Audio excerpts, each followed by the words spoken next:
house when I left, which is probably where you left Yeah. the university about the same time. Yeah, I was coming down. Yeah. Everybody said it rained really a lot last night. I was not even awake. Thunder, lightning, Oh, it just yeah. it just I like woke up. poured last I did night. not. Neither did the dog. Yeah, I heard it roaring. My dog was cowering on the bed. That was pretty loud. My dog was sound asleep in his crate. He doesn't, fireworks don't bother Doesn't him. bother him? Oh, that's Nothing- good. None of That's that good. bothers Oh, him. that's good. And Yeah. when the fire truck goes by, the right fire truck, there's one that its siren goes, oh. And the dog will make the exact same noise. And it's very funny.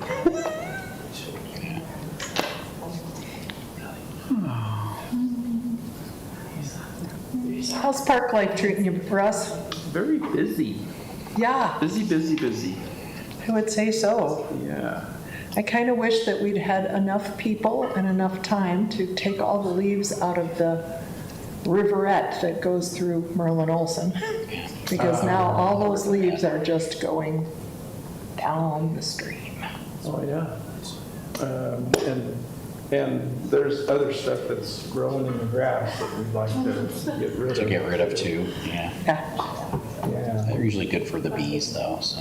Yeah, that's true. But The they go dandelions? white. The white side of those Yeah, that darn. nobody likes. Those darn bees. the dandelions. You guys ready? I'm ready if you We're are. ready when you are. Well, It's 5:32, so you can do it. Oh, Rich is here. We can start. Rich, you're here. Great. It is. Welcome, Rich. It is just past 5:30. So let's go ahead and get started with our budget workshop.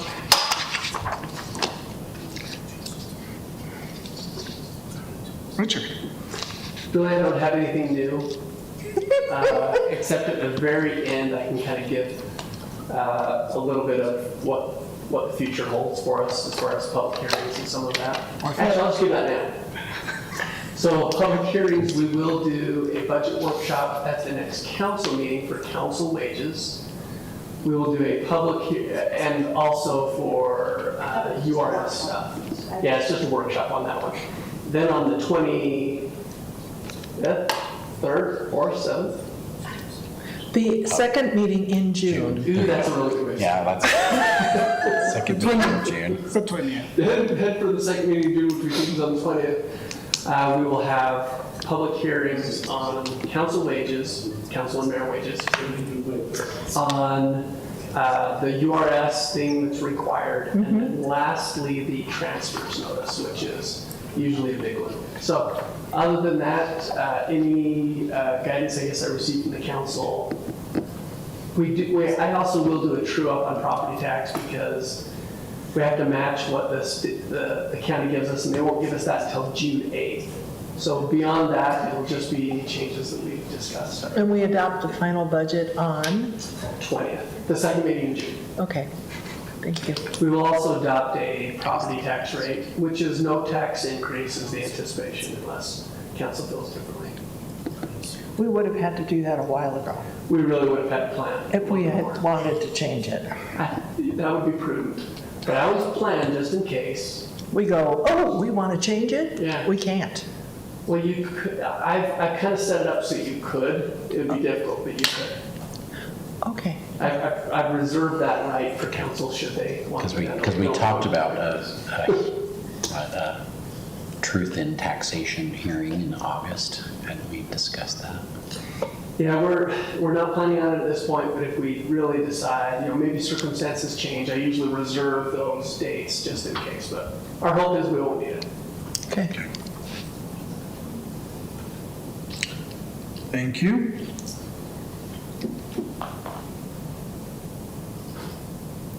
So we have an action item. Resolution 23-10. It's you. That's Richard. Totally forgot about that. So we workshopped this last time.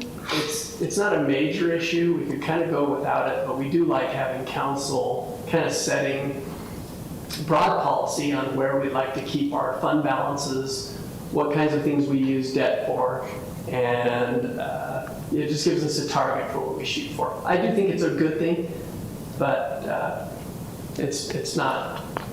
It gives us a lot of flexibility. So, any concerns over that? Flexibility. Nope, not for me. Not for me either. So we do need to vote on this one, right? Well, public hearing. I guess we. Comments, right? Yeah. Anybody See, in Russ, the, you know, would like to comment. Anybody if anybody in the audience would like to comment on this specific item on the agenda, Gail? speak now or whatever, hold your peace. Back to the council. I move we approve Resolution 23-10. I would second. It's been moved and seconded. All in favor, please say aye. Aye. All opposed, please say nay. Resolution 23-10 passes. Thank you. Russ, you ready? Yes, I am. Let's go for it. All right, walk us through this. All right, thank you. So this is the Parks and Recreation Department proposed budget for fiscal ¡24. And with slight pressure from my colleagues here tonight, I am going to move through. When you the- say slight, You have colleagues? Yes, You're going to move through it quickly. Is that correct? we've already talked about this. I see. It wasn't from us. No, No, okay. It was suggested that we took too much time in the last budget oh, workshop. I'm not going there. But people do talk, you know. We had a lot of questions last time. Yeah, that's There were okay. there were some good questions. Right. So there's lots of text here on this, sorry about that, on this slide here. I'm opening with things that were accomplished in fiscal '23, which we're getting ready to wrap up, right? So you can see a list of items that were significant to us for this fiscal year. And there are a few that are still wrapping up. For instance, the sidewalk construction that's wrapping up at Horseshoe Park and Willow West Park. That's being done with the CDBG grant, so we're grateful to Community Development for their hard work on that. But it will help us to meet the mobility master plan for public parks. So this extends curb, gutter, and sidewalk in both of those parks, makes for better connections to our trail system. And in fact, the Public Works Department is also helping us with the installation of pedestrian crossing beacons. If you drive around Willow Park, you'll see several of these locations. There's one right now on 7th South. They're getting ready to put one on the east side of the driving range on 5th West. Again, this is just following the trail system. And there's one that'll be installed on Golf Course Road there at the I don't know how you got those. I have to beg for one on 2nd East. These were grant related, Oh, okay. but Don't have any grants. 2nd East, I know that 7th there's, North. They're going to put one in eventually. yeah, that has been CDBG. mentioned. Yeah. So anyways, this is what's gone on in fiscal '23. Likewise, services, it's another part of the things that we do in the department. So you have some numbers there in terms of the rec center, what has been generated and was reported in February, but generated since the beginning of the fiscal year.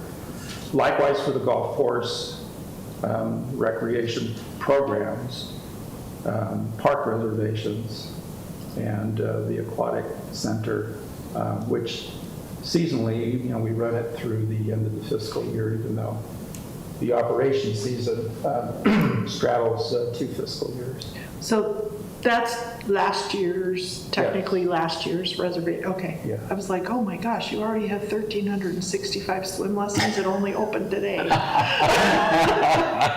was like, That's a oh, lot of lessons. yeah. Not far off. A lot of ski lessons, yeah. We'd only wish that was the case. Yeah, that would be That awesome. means we'd have a healthy number of staff, Yeah. which we're still working on. Yeah. So, okay. And then also included in this is right-of-way landscape maintenance, which we have lots of these all over town. And most all of them don't look in great shape right now because we're nearing the end of our summer hiring. So it's on their minds to get at it, and they're gearing up for that. But, when we talk about things like services and whatnot, there's also places like this that we have responsibility for. So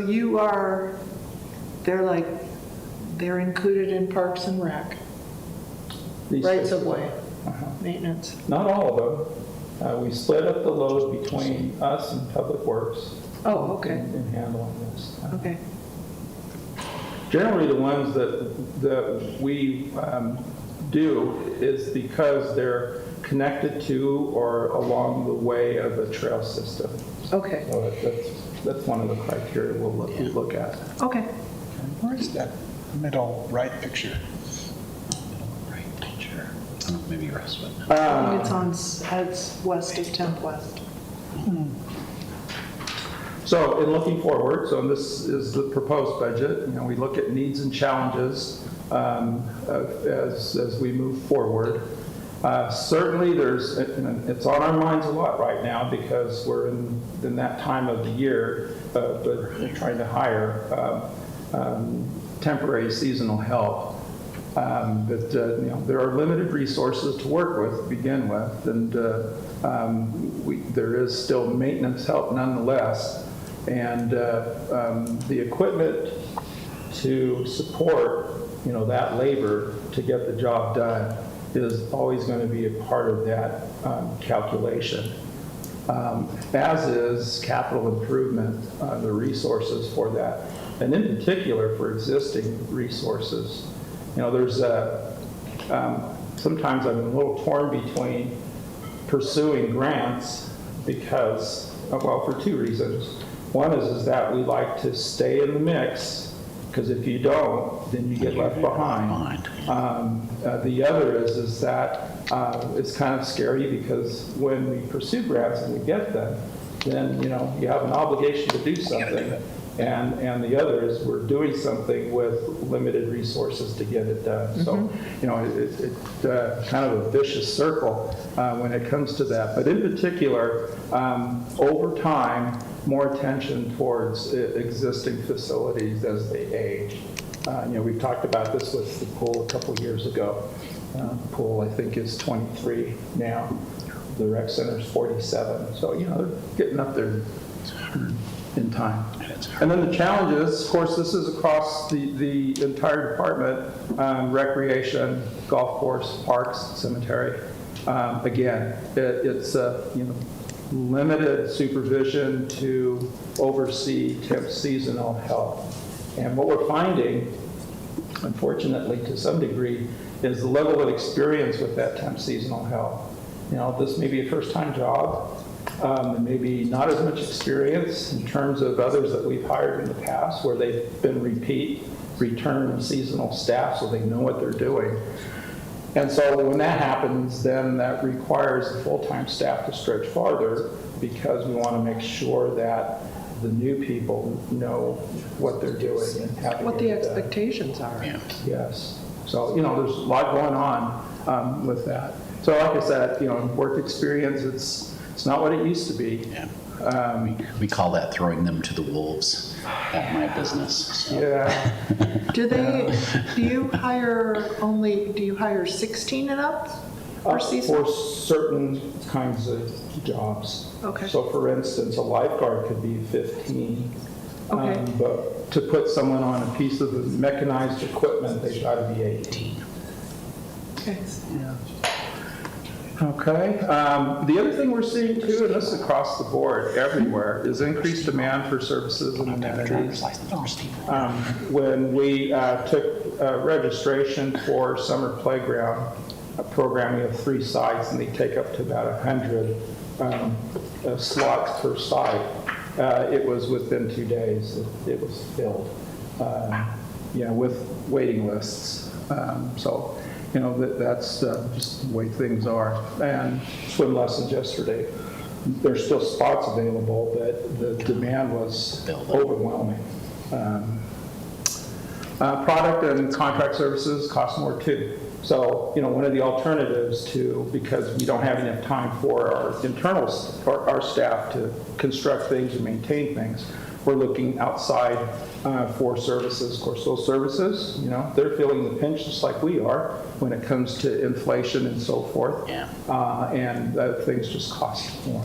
So those are some of the needs and challenges that we're facing as we move forward. Speaking of, moving forward, over the next 2 years, there are things that are on our radar that we need to pay attention to. We've been talking with the school district in regards to the rec center and the future of both entities being under the roof there. And what we've agreed to is to continue as we are with the current joint use agreement through June 30th of 2025, so the next 2 years. And then starting in that next fiscal year, we're looking at leasing space from the school district. And it's not the entire place. That has to be worked out with them because they're experiencing need for additional space too as they take on more sports, as they kind of change their school schedule. It demands more time under the same roof that we're at. So we've got things to work out between each other as we move along. So Russ, just to refresh my memory, we own the building? No, we jointly own the building. Okay, The school board owns the ground that the building sits on. okay. So as we move to vacate the building because they need more space, is there money that changes hands? There's value that we expect Okay. to have realized Okay. as we go to this next phase. Who's been doing maintenance on the building? But we still perform the maintenance because the staffing element for how the budget is set up is through the city. The district participates by making budget available each year to match what we have in the rec center budget annually to Okay. get things done. Oh, okay. Thank you good. for that clarification. And are these in order or just No. looking ahead? Just looking ahead, not in particular order, but you kind of get a sense for, what we're looking at beyond fiscal '24. And we received some grant funding for the Woodruff Neighborhood Park, is that correct? We did. We received a $750,000 outdoor recreation grant from the state. And what is how long do we have to complete that project? The grant is good for 28 months, Oh, and it's based on when we have the contract executed, which the state is still working on. wow, that's not very long. And No? 2.5 years. that's for that entire kind of compound, right? Or is it for a specific part of It's only for the neighborhood It part. is for part of the overall compound, if you will, using your term. We've indicated to the state that our intentions, which they're aware of, is to actually go back and ask for another amount at least equal to what we were awarded this year, next year, because this is a large project, and they understand that. We'll see if we're successful with that, but that's our intent. Is the road part of the grant? Excuse me? Is the road part of that grant? Only the trail part of the road. Only the trail part? As far as the grant goes, because the state grant will only address or allow for funding to match if it's non-motorized or outdoor recreational purposed. Okay, all right. So things like parking lot, trails, parks, those kinds of amenities. But motor vehicle infrastructure is not. Okay, well, I knew we had to do some upgrading of a road to get There to is. the location, so, Yeah. okay.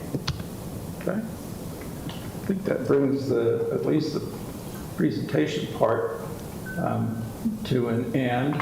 As far as the mayor's budget is proposed, there are different pages in the budget that we can reference should you have questions. If you will recall, in the mayor's, in her message, there is a full-time position that is proposed for the Parks and Recreation Department, Yes. termed as or titled as a grounds maintenance worker position, which is a full-time position.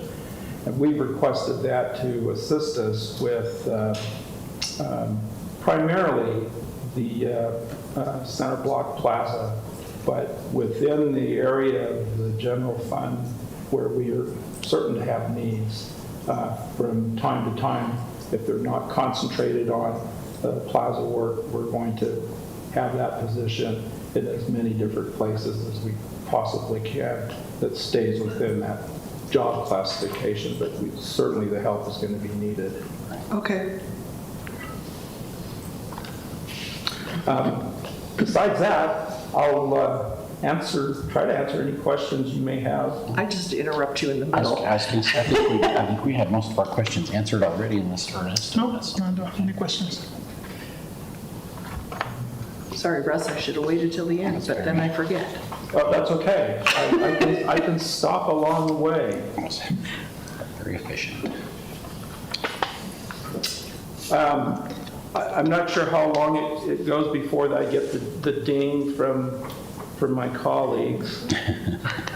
But I'll make mention in terms of the proposed budget that at least in terms of the recreation center budget goes, we're intending to keep that flat for this coming fiscal year and for next fiscal year. As you could tell from the discussion of the transition, we're not too interested in putting in any major improvements. If there are things like boilers and furnaces that won't take a significant expense, we do have a line item already for improvements, but only to that extent. Not knowing what the school district's intentions might be for the building, we figured it'd be best if we just be conservative with our decision making going forward with the building. Okay. So there is then no plan to start putting aside any type of budget towards whatever is next after? We don't have anything in place now, partly because we don't know what is next.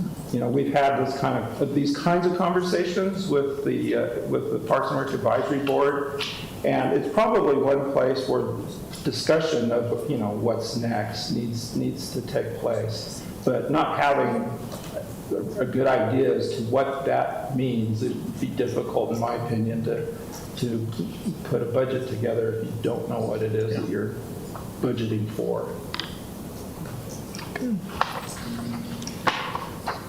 So Rich, I'm going to ask a random question here. If we were to build a new rec center, can it be a cost center in and of itself, where it would function like outside of the general fund? So it could borrow money based on future revenues kind of thing, and is that a possibility within the structure of the city? I'd have to look carefully. That's a good question. I think there's probably some way to account for it, possibly a special revenue fund, maybe an enterprise fund. Right. So special revenue just means it's revenue that's set aside by the council, therefore we could create a fund enterprise would mean it pays for itself for the most part. Right, and that's where I was wondering, where you've got the aquatic center, perhaps another rec center, all co-located, would that be a time to look at that? I think it's a possibility. We just have to look closely and Okay, see if it pans out. But yeah, we could try, because I like what you're thinking. If we do a rec center, and I'm just speaking as a finance person, not the mayor who makes real decisions along the council, but just from my perspective financially, I think we need some participation in order to build an adequate one. Participation from the county. well, that's why I wondered, what I don't really want us to do is get in a situation where we eventually say, no, we don't want that anymore. Yeah. And would it be more beneficial to us to do something use another mechanism to help fund it over time? Yeah. That might be more efficient, I don't know. The hard thing is with recreation centers and even with golf courses is oftentimes they don't pay for themselves. Right, And so then you have the concept of the general fund of Logan City subsidizing the service that then performs a service on a countywide basis. right, And that's very hard. It's possible, it just depends. We'd have to make that value judgment. Let's say the county, meaning the other cities in our county, do not want to participate, then we'd have to make that judgment whether it's important enough to us. It would be great if everyone got together and said, even if it's not in Logan, even if it's in, wherever it is, got together and said this would be a great asset for all of us to contribute toward and do something, double what Logan could afford. okay, We'll see. yeah, Possible. it's in the thought But I think you're process. asking all the right questions. It's in the right process. Okay, thanks, Russ. You're welcome. Thank you, Russ. Turn the rest of the time over to my distinguished colleagues. Here comes a distinguished colleague that's building a new building. So maybe the library will have some extra money now to fund the rec center. No, the library has no extra.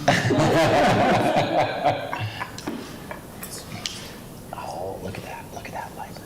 You'll have a great building, just no money. Yep, Yeah. no money, but Hey, I have always said we need to get those kind of chairs that you have to pay to sit in that top floor. And it could be a revenue source, come on. source of revenue. Although I don't know how you'd get them out of the chair. It's not like it quits massaging. You play musical chairs. Oh, there you go. Yeah, well, That's how you get them out. yeah, you'd have to, I can see Karen, whistle, everybody change chairs. You don't buy comfortable chairs. The quiet They whistle. don't want to get too But the view is just gonna be incredible. Yeah. So it's hard to think about it any other way. I'm really just teasing though, in case anybody's watching on television. And here's our new building. Ta-da! Oh, it looks beautiful when it gets all done. It looks really good right now, so we're excited for it to come. I like the texture on the brick. It looks Turned out pretty really cool. nice. Yeah, I like it. So, and it's not even been cleaned yet. No. so And I it's not like the finished. color. Yeah, the color turned out well. Even though there's a lot of discussion about that. So these are our strategic plan initiatives that we wanted to build a community center, which we're building right now, and to connect people and help bridge divides. We wanted to provide a well-balanced collection of items with different formats. We want to connect patrons to services, resources, and technology. We want to have teens, tweens, and children feel welcome in our library, and I believe our new library is going to really do that. And then we're also still connecting our past with our local history collection because that's very important, and we've been working on streamlining or cleaning up our local history collection, making sure it looks nice, and then down to our staff, which our staff provide excellent customer service, and then we are always constantly being trained and try to learn new things in our community. And I'm always amazed when we have patrons come in and our staff can just answer their questions just like that. I'm not always able to, but they can, so I know how to delegate. Oh, Karen, when I worked in special collections, somebody came in once and said, "Can I have that blue book I used last summer?" And I walked back and got it for them. Yes. you can do that. I have people on staff that can do Walked back and I that, got it so. for her. So Okay. it's amazing what you can, like, store. Exactly. So with our last year, we had limited staff members, we're actually, now we're about 1.5 short. We have one person with a broken leg or ankle and one person still out on medical leave. But we were able to check out over 380,000 items. Wow. 152,000. How does that compare to like normal years? I know we haven't had a normal year for like 3 years, It's but lower, Yeah. but you know what? We are so busy down there that we could not be able to do more than what we're doing Yeah. in the space we're located. If I remember correctly, it's sometimes been upwards of 600,000 Yeah. total. I was thinking like pre-pandemic. Yeah, numbers. pre-pandemic. It'll be back up to 800,000 Yeah. by November, December, I'm pretty Yeah. sure. We'll be way up there 150, again. 800,000, it's amazing. I know Rich is excited about those fines coming in, so. He's been counting the pennies. The pocket change that comes in, yeah. 11 cents, that's up. Our big thing is the number of polls that we're actually doing for our patrons, because as you know, they can't search for anything down at the service center, so they come in and when we can always tell first-time users, because they have that deer in the headlights look like, this is the library? And we're like, yeah, this is the library. Right now. And so, but we have filled over almost 70,000 holds for our patrons. That's amazing. That is amazing. I think you all have just done a stellar job. I mean, under the circumstances with everything, it's been an amazing effort on your part. Thank you. Yes. When you were even helping with the sandbags. Yes, and we still are. We're handing out sandbags. Handbooks. So, yeah. Get a book with your free sandbags. We've had numerous What's in the sandbags? Lots of people want sandbags. I hope you aren't handing them out. I hope you're making them carry them off. Yeah, they take them and then they go fill them. We don't fill them. or Okay, anything. because they weigh like 40 pounds when they're Yeah, done. we don't right? do that. We just hand them this little tiny stack of sand. Oh, And then they fill Oh, it. okay. And then they go around the side of the building and they that's fill good. them up Okay. with the sand. Do they have to have a library Public card for Works that? No, they do have to show that they live in Logan. And so then usually while they're there, we try to tell them about the library and say, you know, Oh, you can't awesome. do this. Yeah, get some signups while they're there. That's Yeah. awesome. We've helped numerous visitors because we don't have any gate counts right now. We just have regular doors. So, and we've maintained 118,000 items almost in our collection. We've offered over 214 library programs, including story times at Thatcher Mansion and in the parks, and then a lot of online things that our adult programming has done. We got a new catalog, and that was pretty awesome. We have it has been very popular with our patrons once they figured out how to use it. But it's been really nice, and we're really enjoying it. So it's updated and a lot more fun. We have a couple of apps that we use. We have our Beanstack app and our new My Logan Library app that links to our catalog. Our previous catalog system couldn't do an app, so that's one of the things we wanted. Beanstack is reading, and we do reading programs year-round for all Oh, that's wonderful. people. That is very cool. And they're very popular. This is what we bought with our grant last year. This is our book bike that we bought, and then this was a story time in the park, and we got those the canopies, the tables, everything that we've got there, so we have a mobile library system. So, and then this is our mobile librarian Debbie, who drives a book bike. Pedals around. You'll see us at the gardener's market on June 3rd. She doesn't read while she's biking, right? No. We're still doing our 1,000 books before kindergarten, and I've had patrons ask me if they can redo this after, because they start when they're babies and they go on, and it's been really fun. And now the prizes are all books, and they really like that. a couple online programs. We do these author talks, and this is one that we have coming up, The Fun Habit by Mike Rucker. And then we also do an online reader circle, which is kind of like a book club, except you talk about whichever you're reading and talk about books, and that's been very popular with our patrons. So our grants that we received so far this year, we've got the $25,000 towards our new online catalog. It was an LSTA grant. That covered about half the cost of the new grant with the migration, so that was worth a lot better. And then this is less expensive for our library budget. I was trying to find a cheaper one that would do the same thing or more, and that's what we got. So, and then right now we are finishing up our CLEF grant, the Community Library Enhancement Fund that we get every year from the state library, and we're buying children computers for the new library.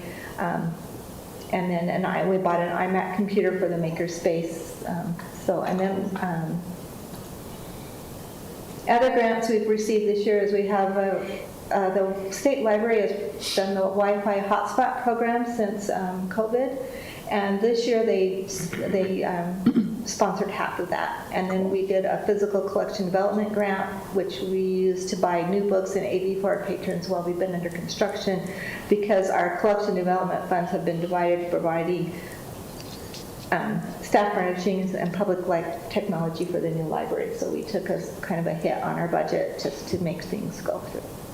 We're anticipating, hoping, keeping my fingers crossed that we're getting another technology LSTA grant from the state library to complete our makerspace in our new library, but I haven't heard yet. These are our wonderful staff members. These are the codes that we use, and then what we use them for is what I chose to do this year. And I'd never let my people use overtime. We're not allowed, as Rich knows. And then we have a small employee recognition. This year, I've been able to add more money back into our regular subscription and memberships and travel and training budgets. We have not, since COVID, had these in our budgets. I've been pulling this money out and setting it aside for the new library. And this next year, we're really hoping to be able to get people to be able to go to some conventions to learn new ideas and bring things back. So we're excited about that. This is our supplies budget. We have one we call office, and that's postage for mailing interlibrary loans, paper, and other office supplies, toner, cartridges.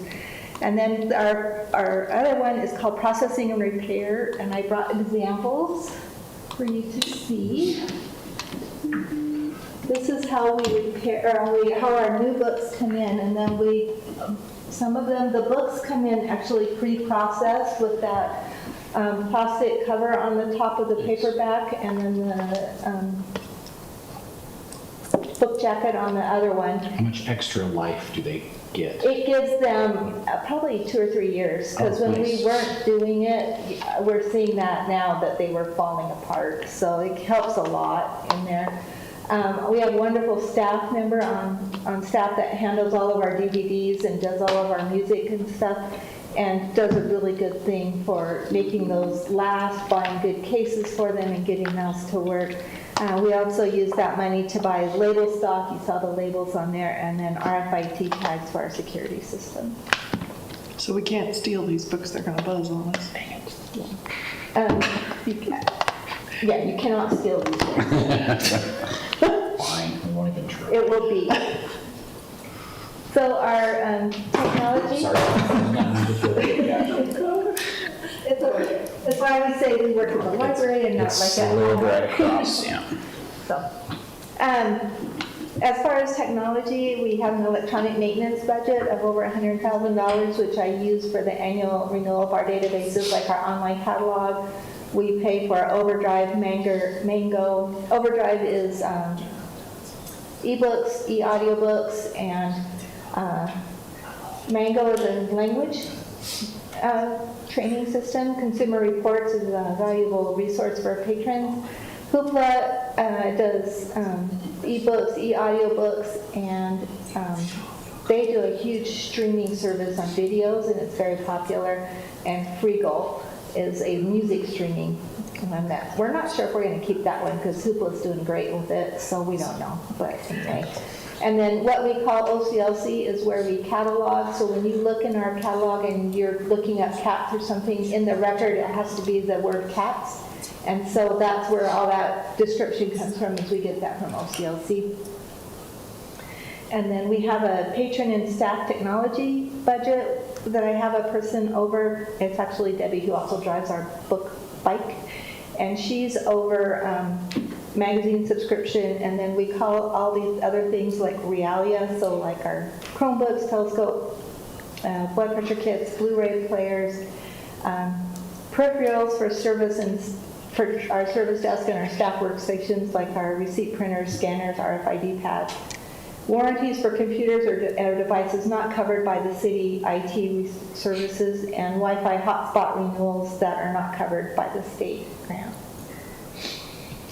And our collection development grants, we have it divided into different segments for age level and interest. We have adult fiction and adult nonfiction. Both of these are now the same. They had different numbers, but I've now given them everyone the same number, and then this is what they buy with each of those numbers, and how we're resourcing all of those. So it's been. Do you buy a lot of flags? We received a collection of flags from the university several years ago, so we're maintaining that collection, and so yes, we do update those flags because they are kind of popular. We're trying to figure out exactly where they're going to be stored and how they're going to be stored in the new library, because we've had them in filing cabinets, which may not look nice in our new library, so we're trying to figure out what to do with them. And then we had these specific little plastic bags for them, but then they changed the idea of the plastic bag, and now those melted in the summer, so we have to find a different place to do our flags. So we're working on that. And then we have children's and teen, and very important to keep our kids up to date with new books and new early readers, early chapters, J fiction, all of that. And then our tween books include teen and tween, fiction and nonfiction. And then this librarian is also in charge of games for all the ages, because she knows games, and graphic novels for all ages, which is like anime, manga, and your basic Superman and Archie. Is the teen tween segment just a little smaller? It is. It just doesn't seem like there's quite as many books in that. No, it's always been a little smaller, but it's gotten increased this last couple of years, and it's become very popular. We've actually had a teen book club we've co-sponsored with Logan High this last year, and the kids have really loved it. They've met and they've gotten books and they've discussed books, and then over the summer we'll just meet at the main, where we are down there at the service center outside. We have a big picnic table that we use for the teen book club. Cool. So. That's very cool. And we want to add STEM kits and other realia this next year, but we have a few fun things for the kids. And then this is what the city provides and suggests, so we put those in there with our IT assessment and our risk assessments. And then this is our facility budget, and we're not sure actually what our new facility is going to cost as we go through this next year. So we're just plugging in the same numbers and crossing our fingers and dotting all our T's and I's, and hopefully it will be less than this, is what we're hopeful, but we don't know. It's a new building, we don't know. So. Well, we did put some solar on the top, right? Yep, there's solar on the top, so I'm not, the other night I was thinking, I wonder how that works, so we'll figure all that out, but anyway, we'll get that figured out. And then the special departmental supplies are what they buy, like toilet paper, hand towels, and I was thinking, I don't even know what we're putting in the bathroom, whether they're just dryers or hand towels. So I guess we'll find out, because I realized I didn't know that. I know. So I'll ask that this week, actually. But anyway, so So do you have to pay for your own maintenance staff, or is that centralized? No, I have to, it comes out of this budget, but it comes from the facilities people that come over and do it. So Okay. our facilities manager is over our we've had 3 part-time people in the past. We hope that's going to be enough for the future. We're not sure. Okay, well, it's all going to be a new world. Yeah, it's all new. So we That's figured, It exciting is kind of too. exciting, yeah, it's kind of fun like we're solving having- those problems, yeah. yeah, a whole new set of problems to get to figure So out. you have to really figure, I mean, really, Logan has not built a dedicated library since they built the Carnegie Library, and that was probably in the 30s. And Because yeah. it moved from that library to what had, a sort of remade Sears building. And when you think about that, this is our first dedicated library since over 100, almost 100 years. It'll be- That's pretty cool. It's been a long time, but. So it's we're no well- wonder you don't know how it's going to work. Okay, we'll figure it out. Yep. Library. This is our summer reading program, but I realize it's not Oceans of Possibilities. It's all together now, so sorry I have the wrong theme, but it will be coming soon. So anyway, we're ramping up on that one right now for all of our. And is that for all ages? It is, and we're actually going to, because we're kind of short-staffed right now, 2 of the people that we're missing are in the youth services division that does our story time. And so we're just going, instead of going to the parks this year, we're just going to open it up on that side lawn, right out front of the service center. We'll all kind of be there to help and help manage, and we'll do story time right there under the canopy. Cool. And go from there. So, Wonderful. yeah. Trying to make it a little easier on staff this year. I'm super impressed by the willingness everyone has had to just pitch in and make it work. Yeah, we Yes. just, when we do that, we just talk about, okay, what can we do here? We did have to, after the 2 people and went on medical leave, we had to start closing on Saturdays. We were only open for 4 hours, but we had to close. We just could not swing it with the staff that we had, and we were saving our money for the new library, so we weren't hiring anybody more until after July or August when we get ready to go in the new building, and then we'll need to hire about 11 people. Yeah. Oh, wow. Yeah, Okay. we are very short-staffed right now. 11 people, sounds like a lot. And this is where we've been, and I finally got to fill in our good shot with our new one. I still Had love this the old on library. Yeah, That's it's still still one of my, there. that's still one of my favorite buildings, yeah. Did you already say when is the expected? There's bars on the I did windows. not. We're saying fall. We're not quite sure. We don't have a set date yet, but we're hoping fall. Fall 30th of 2023. Fall 30th. And it'll be either a day before or a day after the fall 30th for the fire station. Yeah, exactly. We're talking about that next, right? Yeah. Right. Yes, we are talking. So we just want to thank you for helping us provide such a great place for our people everything that we're trying to do, and we couldn't do it without your support. We want to say thank you, and I wanted to leave with this. I don't know how many of you have gotten to see the mural that they're going to be putting in the children's area. This is the final design of the children's area and the mural, and it's beautiful. So cute. So, Yeah. Well, thank you. Colors all match. Super fun. Yeah. Do you have any questions for So me? exciting. I have a question, but maybe it's a Richard question. So when we vote to approve or not approve the budget, we'll be voting on the mayor proposed or the department proposed? They're one and the same. So, but it's the mayor proposed column in your budget. Okay. Because I see a difference between them. It was mostly because the department proposed, there are differences between them, but the department proposed was mostly preliminary. It's a statutory requirement, so we just go through it. But the mayor proposed is the budget. It's also for you to see if there was some major need that was unfunded. But most of the time, there aren't huge differences. It's mostly refining that happens. Occasionally, there's a department that wants a bunch of people, and we just can't afford it. But And in the end, the allocation of the funds will be the mayor proposed one? yeah. And so what happens is, when you look at that, if there were any significant changes council wanted to make, we would make those changes. When you adopt it, it becomes the council adopted budget. So it starts off as the department proposed, turns into the department proposed, turns into the mayor proposed, and then when council decides, yes, we're comfortable with it, it's from that point that council adopted. Okay. And that's what it'll be known for the rest of the time. We kind of drop For the those year. numbers. Yeah, for the year. Thank you. And as a caveat to that, the library budget has not increased. It's stayed flat for the 5 years that I've been director. And so for that, as far as I know, except for salaries and benefits, and sometimes the risks and the IT assessments go up, so.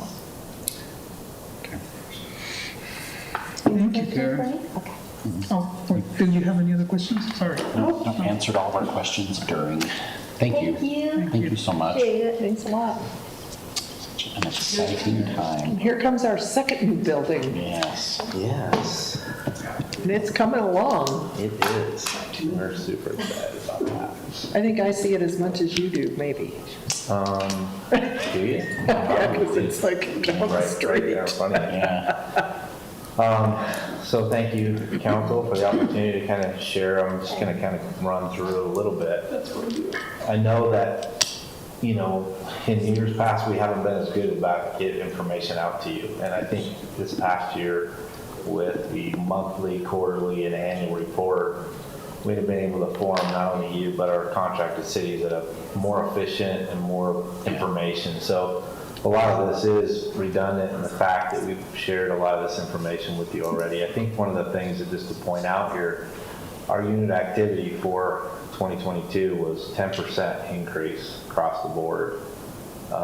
What I have noticed already this year is we are almost 11% increase so far in this year. What's The calendar year? cost? No, the calendar year, since January. Okay. So in the last 5 months, we're up 11%. Do you have like a ulterior cause, or it's just, there's It's just no growth. cause? I mean, at the end of the day, there's several things that are small factors, but they're not huge ones. Some of those are related to the fact that we now dispatch for USU, so fire alarms are tallied in there. You know, we have an increase in EMS calls. I mean, that's just the general nature of, you know, growth comes with that. So, you know, that if I can give specifics, interfacility transfers are continuing to rise. I mean, all the factors, if you add them all together, you know, we're right now about 230 calls more than last year at the same time. You know, so 10%, when you look back just in the last, I mean, there was a time frame, I just told you a couple years ago, our total EMS in the entire valley, plus our calls, were probably 1,000 less than what we're running, right, about 2 or 3 years ago. So we've seen a huge influx in the last 3 years with us separating. You know, it was timely in the sense of us pulling away from that, you know, That agreement. because we wouldn't have been able to truly afford it the way we were doing business. So you know, and not been able to make the coverage, right? I think we've been able to manage it, kind of forced, you know, both the north and the south areas to cover a little bit more of their share, and they've done well. And I think it's been a good thing across the board, and I would say that they would concur that they agree that it is as well. Just to give a year in review, as I just noted that you know, we have give those quarterly and annual reports, and I got to pay tribute to Jelaine for her work and time to put those together. It's been very much appreciated. Yeah. Yes. Thank you. Well, I know it's super important that you're informed of what we're doing, and I think we're doing a better job to keep. It's really helpful to get those, yeah.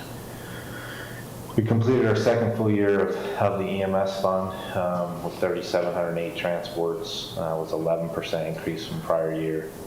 We billed just over 10 million and collected about 4.1 in revenue.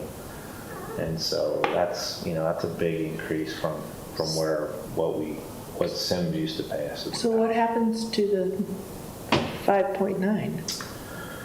Well, it's write-offs and unbillables. So when you consider Medicaid, Medicare, and VA, they don't pay for any supplies. They only pay a set rate. We are now, right now, a little frustrated with the state because they changed their Medicaid process. We do a cost share with them where we have to pay a certain share to get a greater share in our transports for Medicaid. They went to a new billing software and we have yet to get it straight. There are millions of dollars owed to departments across the state right now as we're waiting payments.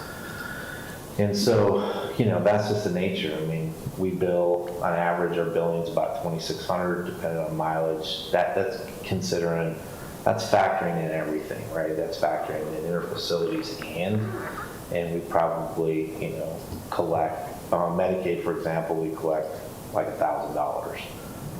Medicare is even worse, probably more around $400 or $500. And, you know, so those are factors that play into that uncollectible. So right? how do you bridge that gap? That's the issue, right? That every agency faces, that EMS by nature doesn't necessarily pay for itself. But that revenue does offset taxes, right? So rather than increase taxes, you're charging those that are using the service so that it's more focused on those that actually use it as a tax, in essence, for a better way to describe it, a tax to them, right? But, you know, we have a lot of people who don't have insurance. We have a lot of people that are on those fixed type insurances that pay less. And so that's the reality, right? The rates keep going up to try to compensate for that. So the state raises the rate every year. So that gap between billed and collectible even gets wider, right? Our average used to be close to 50%. Now it's probably around 42. So it doesn't necessarily help, but that's the only offset. And we don't control rates. Rates are controlled by the state. Okay. Only thing we can control is supply rates. And again, Medicaid, Medicare, VA doesn't pay any supplies. So we're getting a fraction of our return on those we can bill. Costing. But we also have to compare it to other cities and be fair in our bills on supplies as well. So it's complicated, but Is the 3,708 transports every call? That's No. not like taking no, somebody? those are transports from a location to the hospital or from a hospital to a hospital. Okay, Those are actual billable transports. okay, okay. 3,708. Obviously, we had the training chief position. Last year, we completed 10,768 hours. That seems like a lot, but since he's been in play for probably the first quarter, we're closer to 3,200, 3,300 hours. By requirement, we probably should be on par now. We weren't at 10,000 hours. We'll be closer to at 13,000, 14,000 hours. So And that is man hour. that's those- man hours, Like, right?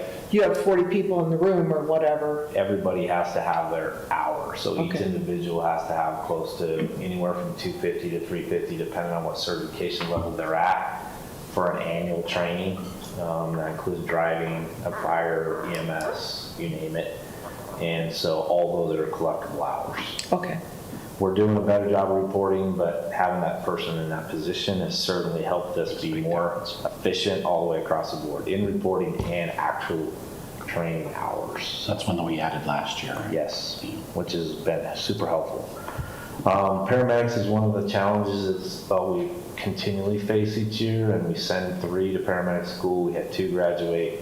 I won't talk about the third, but the 3, and we'll have 3 graduate in July. So we're going to send 3 more. We are actually requesting a grant from the state to be able to send 3 additional because we are really behind in numbers. We just can't keep up through a lot of reasons, attrition, and just we've How long- always been How long behind. does it take to complete that course? It's about a year. It's about 1,000, a little over, I think, 1,000 hours, additional hours. So it's about a year process to get them through. And as all you know, we began construction at Station 70, which is super exciting. Grateful to your support for that. They are expected to be still the date, even though the winter got us behind. They're still holding to the end of October 24th. That could adjust, but. He knows it. He's got his like date. Yeah, but that's the date they're showing, October 24th. So we're hoping that we'll go live on that date, and we'll see. We'll see. Do you think that will help with your efficiency? Absolutely. And, you know, we're busting at the seams, right? One of the things I'll talk about in a minute that'll help us, help me demonstrate where we'll be able to have a, different position that will help us be more efficient, especially in prevention. So I'll talk about that in a minute. We just launched our critical care paramedic program. We're doing it this month. We had the testing process. We promoted them. We will actually be live in June. What that is different than paramedics is, it's quite extensive, to be honest. We're requiring them to have what we call flight medic status, which is additional hours, additional training, more specific to certain high-risk patients. So this was something hospitals asked us to do. It was something we were already doing, but with less trained people. And so now we have the people that are capable of providing that high risk, especially when it comes to respiratory type issues. COVID obviously exacerbated that. We never had people on vent, never transferred people on vent. We do it all the time now. It's a pretty regular thing. So it's more focused on that ability to provide high risk care, much like a nurse in some respects, to provide services. So we're super excited about that getting our wildland, again, gross revenue about $185,000. It was a little less than years past, but still pretty healthy, and I'll explain why that's so important to our budget later. Grants and other income sources. So our contracts for services, those are the contracts for our current services that we provide to other cities, which are, continue to grow. They're on a 3% increase basically each year for each one. And most of those are in multi-year contracts. Our EMS grants received this past year was $13,829 per capita grant, which goes to EMS and equipment and training, which has helped us send some people to AMT school and purchase equipment and such. The Dennis Leary Foundation grant was a new one we applied for this year, that we were awarded $30,881, which went to e-tools like extrication, Jaws of Life for our one unit that didn't have them. And then we received $151,000 from the state mental health grant that's really about training and mental health services provided. It was required by HB 23 that went into legislation last year. It was passed that required us to provide it for retirees and spouses. And so, that's a big, tall order. So we're hoping that with this funding this year, and I think there was another batch of money that was awarded again for this coming year, that we can provide some good basis training for those people, get the people that need the help and tools and resources so that this doesn't have to become a long-term problem, a challenge for us. And so, it's a good thing. We reach out and try to get every grant we can to help support some of these important things. And this was a mandated one, so it was a state grant. We netted netted, I guess that's not the correct word. Our net for wildland deployments was around $72,000. Majority of that is going to help us buy furnishings because we don't have a FF&E budget for our station. With the cost that it was, the extra cost that we weren't expecting. And so we're trying to save. Now that money usually helps us keep, get the things we need and manage our budget throughout the year. And this year has been extremely tight because we're using that majority of the money and holding it for stuff. So we'll get through it, but it's just reality. We applied for the AFG grant. Again, it's Assistance to Firefighter grant. It's a federal grant for dispatch. It's really hardware upgrades for our stations to make the alerting system so that we respond quicker to calls. We've been applying for that as a regional grant the last couple of years and haven't got it. Part of it is because our regional partners apply for their own grants individually, and that shoots us in the foot. So we decided, well, we're not doing that anymore. We're just going to apply for it for ourselves. Now, the good news is dispatch is already converted or in the process of converting to that new software internally, so that kind of helps us, one, have a better argument in need for the grant, for the hardware portion, so that we can stay relevant, because we are still using two-tone paging, which is archaic in the eyes of the world of dispatching. So to get this new process will help us tremendously and could potentially even reduce response times up to a couple minutes. When will you know? We usually get word. They've already went through the first process because we had a reviewer go back, and he isn't part of, he can't review our grant, but he went through the initial stage. So it's made it through the initial stages. We usually hear either between starting July is about the time, and if we don't hear by September is usually when we get our rejection letter, is late September. So hopefully by September we'll hear. Thank you.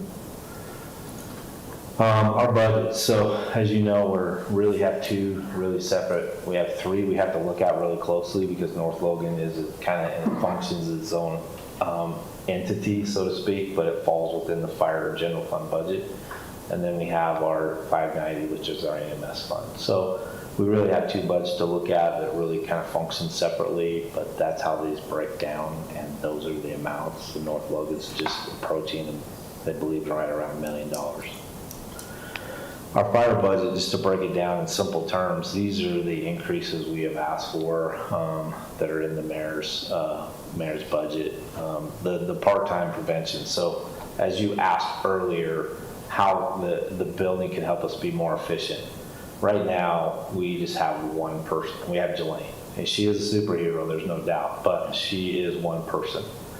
Fire prevention has been one of the areas that we've approached you about, fire fees, because we feel like if we can claim some of those fees, we can hopefully generate a little bit of income to be able to add the third, where we haven't added the inspector, and we've had the same two since 1995. So having that part-time person be like a receptionist and do some clerical work for prevention can help them be able to manage their workload, do some scheduling, help them do some stuff. So we're increasing the part-time budget for fire prevention to be able to do that.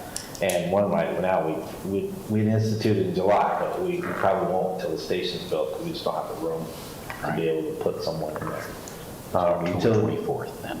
Yeah, so it's going to be later in the budget year to be able to spend some of that, but we'll figure it out.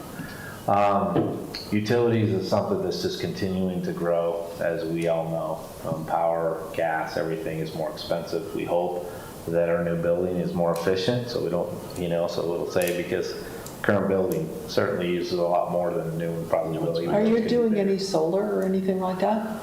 No, we're not. Can't afford it, honestly. Buildings and grounds continue. It's went up, so we needed to just make some adjustments, mostly because we have some aging buildings, right?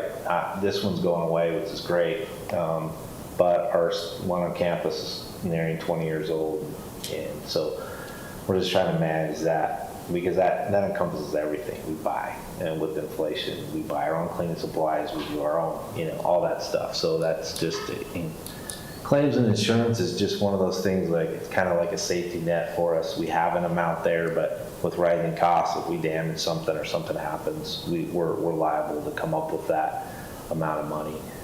Somebody ran into the back of our ambulance, and we didn't get the full recuperation. I mean, they didn't pay for the whole amount. Insurance paid $6,000, it's going to be over 10. So that gives us the opportunity to be able to, unfortunately, pay for some of those things that maybe not be our fault.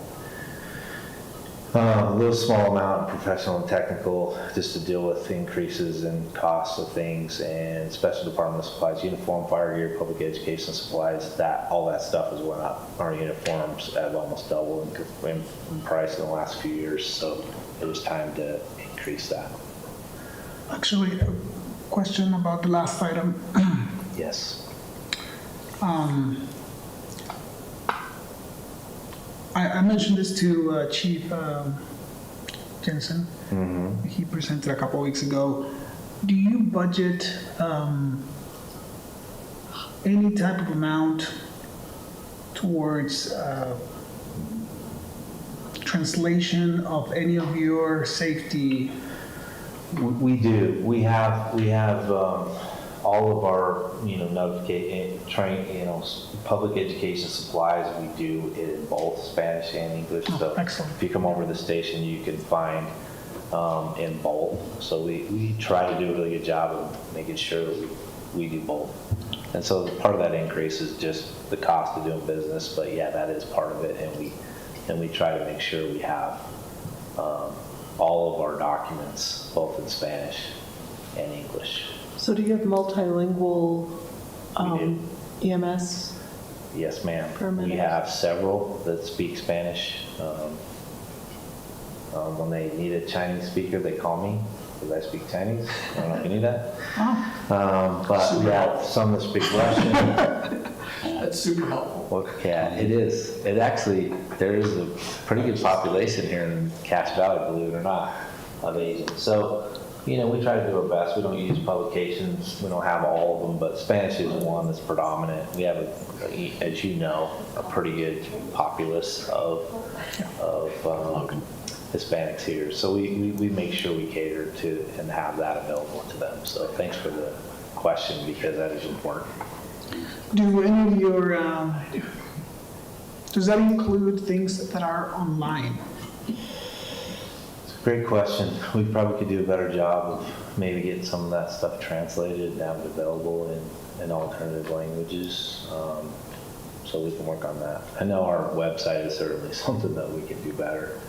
We are on social media a little more, frequent to get information out there and to use that a little more. And we've done a better job in the last couple of years of doing that, but we certainly can make some improvements. So I'll make some note to do that. Thank you. Thank you.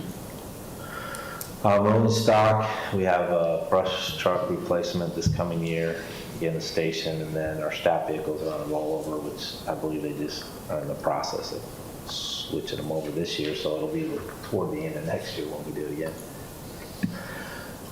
Moving on to the EMS fund, this is, there's some significant changes here. In the past, we've had a part-time program to help in the facilities. We've actually hired. It's turned into a twofold thing. It does help manage our inter-facility transfers, but 17 out of our last 20 new hires have come out of our part-time program. So it has also been a great recruitment tool. And so to have it take a percentage of the workload and also be able to have it be our future is super important. So I appreciate you guys making the adjustment last year, because we lost our grant and found out like the week after our budget was approved. But this helps to get us back up to speed, helps us keep it 12 people that, or get us to 12, and then function a little bit wider time range to capture more interfacilities. Because as they grow, it's just more workload to manage, and to keep you resources available, we need them in a wider time frame. So we're hoping that they're taking about 10%. We're hoping they can get closer to 20%. Have the new fire engines helped with the fuel consumption? Yes, but this is the EMS fund, and this is the ambulances. Okay. And the ambulances are on the road more, right? Right. They're traveling more, they're running more calls, so that increase in fuel in this account is trying to manage that. I wouldn't say that our engines are more fuel efficient. They certainly produce less emissions. Yeah. But, they are diesel motors, so maybe a little bit. I was But curious, they because I know They certainly a lot of produce money. less emissions, which is a good thing, but, it's hard to say because we are running more calls, right? They're getting more miles on all of them, including our ambulances, which is a big issue, right? We have been waiting on 2 that we purchased for nearly 2 years. We're getting light at the end of the tunnel. They have our chassis. We have the one that we went through where we just took our existing box and put it on a new chassis. That's supposed to be done in July. We're hoping mid-July we'll get that one, and then maybe late fall, early winter we'll get the other 2 that we ordered, and then we got to order another one, right? Because if we don't, we're really getting behind. But that's why another reason the prices have went up. With demand comes price increases, so we've increased our rolling stock by $25,000 to manage that. And that really kind of just helps pay for the gurney that goes with a new ambulance. We are applying for another grant to replace some of the ones we currently have, because they're expensive and their maintenance costs are expensive as well. So with use, more use comes more. So what happens to the old ones once you get the new ones? Well, it's a great question. If they're of any value whatsoever, we can surplus them, or one of the things that we can do is obviously donate them through the procurement process to like BTEC or one of the schools, so that we can get some really long-term recoupment out of that, because most of our people are trained paramedic school, all our AMTs and basic EMTs that go through their program eventually come to work for us, either part-time or full-time. So that is an option. At some point they get retired, but that is an option for us to deal with that. So they can get a little more life. They're not critical, mission critical, because they're not lifting patients, but they're, functioning and training. Yeah. Make sense? Yeah. What else? I mean, the professional and technical went up, and this is a lot just because of usage of supplies. So EMS supplies, more calls means more supplies, and we're just using more stuff, which we got to increase that budget. Our Medicaid cost share is what we pay. More transports we do, the more we pay. So it goes up. And then our narcotic management. So Schedule II drugs are managed by the DEA. Require a very sophisticated system, but also we have one, but it's archaic and it's really cumbersome. So this is really going to help us manage it in a more timely manner, because we go through unfortunately we go through a lot of drugs. And so in order to keep up with stocking them and managing them and keeping track of them, and we needed a software system that can do it better than what we were managing it with, and so that helps us do that as well. And that is my budget presentation. Questions? Like with everybody else, we interrupted you in the middle. Any future needs that you see on the horizon? You know what? One of the things that, and I probably shouldn't, as fairness, I haven't really, we've talked about, when we look at rigs, I mean, ambulances are one we're challenging to look at. One of the interesting things, and I know we're a few years out, but what makes me nervous is the lead time. We have new engines, but our truck company is aging, and the lead time on a truck right now is 3 years. So if we ordered it today, we would not get it for 36 to 40 months. And so those are the kind of things we got to look at, saying, what's the best way to do this? So if we look at that, it's one of those questions that, may not be my problem, maybe the next chief's problem, but I don't want to leave him a problem of saying, look, we need something and we can't get it for 3 or 4 years. Do you have to put money down on them, or I thought you were Well, you saying- have to have the money. I mean, Rich he's the budget guy, he can money tell you. has to be allocated? It has to be allocated, and Got it. so you may not have to have, money to pay them. You don't have to give them a deposit, but you have to have the commitment and the contract to pay it. In order to do that, you have to have the money procured. So, So this lead time that you're talking about, has it always been like this? no, No. never. We've usually been to 12 months, and then depending on if you don't go custom, you could maybe pick one up at the demo. Yeah. But because they've been, it's just been since COVID that everything's spun up and nothing's getting better, right? So production, it may be one thing or another, it's different, but most of those manufacturing companies will not start a build until they have everything procured, right? So they make sure they have everything they need to build it before they'll start it. Because they don't want units sitting on their production line not getting filled. Not getting done, yeah. That has slowed down the process dramatically. I mean, I don't know how you stay in business, right? But they have orders galore. I mean, we've been sitting on the ambulance line, and we were at 400 and something before they'd even start. We got lucky because they got our chassis, and we got bumped down to 200, but they're only putting out 40 a month, where they used to put out 40 a week 3 years ago. So it's just the times we're in. We have to be a little bit more forecasting, I guess, if that makes sense, to be prepared so that we're not, you know, because that's where we're at a little bit with ambulances. We're going to be chasing Chasing our tails for a while. chasing. for a while. So what happens if the majority of the ambulances break down and all of a sudden we Well, will, that's a scary thing. So we have, right now, we have 4 that are on, that do 911, and then we have really 4 more to do interfacilities, and our part-timers use one of those.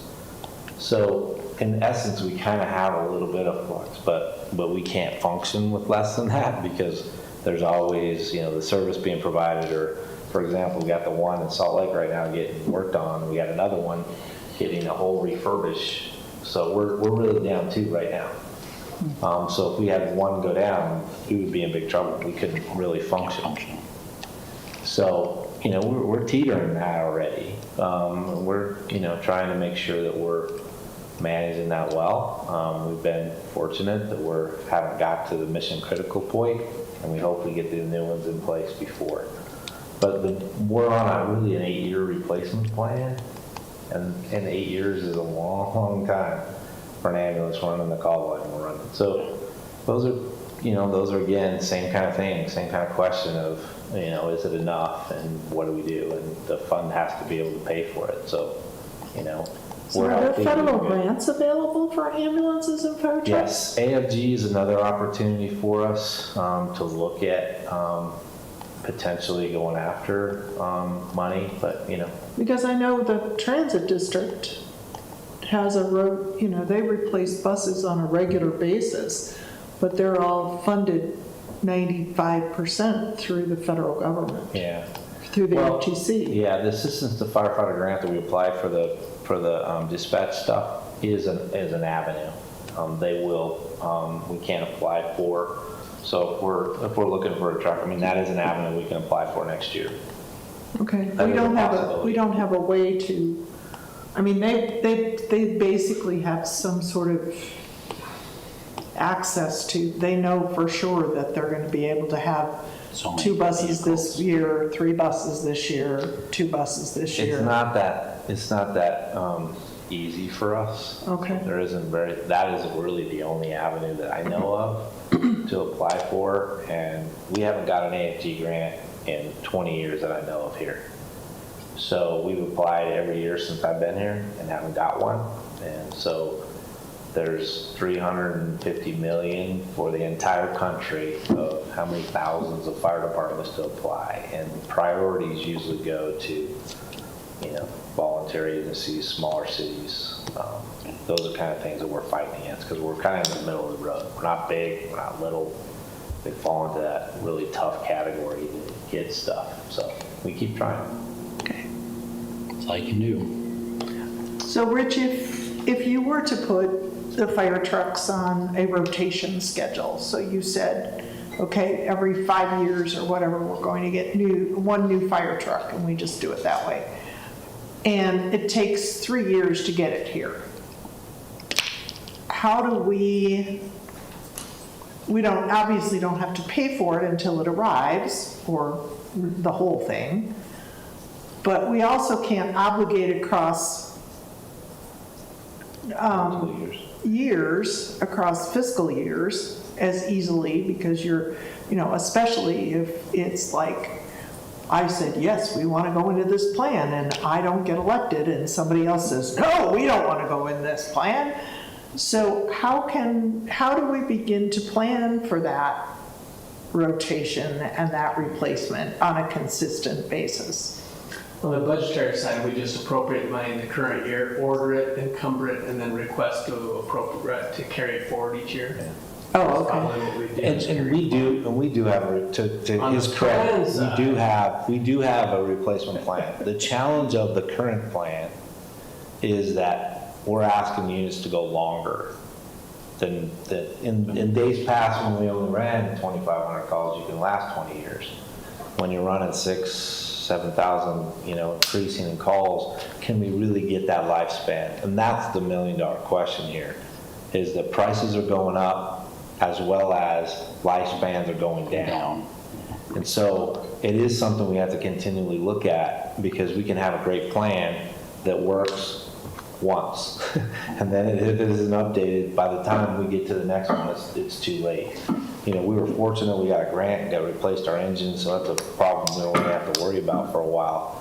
But the truck and ambulances are ones that we do. And we replace our brush trucks pretty regularly with the wildland money, and per se, to help manage that as well, so that we're always operating decent, and having our rollover trucks helps. But, you know, those are big ticket items. Like a truck company is a big ticket item. I mean, it used to be you could get one for $750,000. Now you're talking $1.75 million to get a truck. Engines are $750,000 when they used to be $250,000, right? So everything's got more expensive, and their lifespans have deteriorated just because of volume. Okay. There. Something Thank you. Thank you. Thanks. Now I know why you frown. Yeah. Yeah. When we talk about spending three-year contract. He's disappointed that you didn't pray in the beginning. He said he needed a prayer to get through this. That's to get through this He's one. got Tyler over there, come on. Yeah. There you go. I love it, man. Fantastic. Oh, I have faith in you. Our promise is, So much so that I'm not going to stick around. Rich, our promise to Isa is he gets to go first next year. Yeah, Oh. yes, there we I go. really want to. I think he'd like you right where you're at. Eyes are glossing over and. There's a benefit being last. He can't keep up with mulch and bark and everything. Everybody wants it all of a sudden. Being last is the best always. Oh, okay. Well, then I won't make you go first. I agree. We're happy to see you. Get 15 minutes instead of 10 minutes, you know. I would deduct you down to 5. It was voted on by your colleagues. You're coming. Thank you for the opportunity to come and talk to you this evening. And Tyler is here with me in case you have a difficult question. He's prepared to answer to that. So, You get the difficult questions? Awesome. Okay. so our fund is divided into 570 and 520. 570 being solid waste. 520 is wastewater. I'll go over a little bit about our budget and revenues and significant changes in the 2024 budget for solid waste. Expected reduction in services and changes on rolling stock and personnel. Logan City landfill closure, which is we're systematically closing it. And North Valley We're making it into a and it's park. still- was that? And it's becoming a park. Yeah, it looks nice. You will see some of the pictures. And then in wastewater treatment, I'll do the same thing for wastewater treatment. Construction is completed. Ribbon cutting is achieved, last year. And then new treatment plant, budget and one-time purchases that we had last year is what we had. But looking forward next year, this year and the year next is conditioning of the plant. And I'll go over that at the end. So here is the budget for 570. It is very much the same as it was last year, but the significant difference you would see there is new cell at North Valley landfill, compost facility, which we expect to receive Army Corps wetland permit, and once we get that, then we can expand the construction of the remaining parts of the compost facility.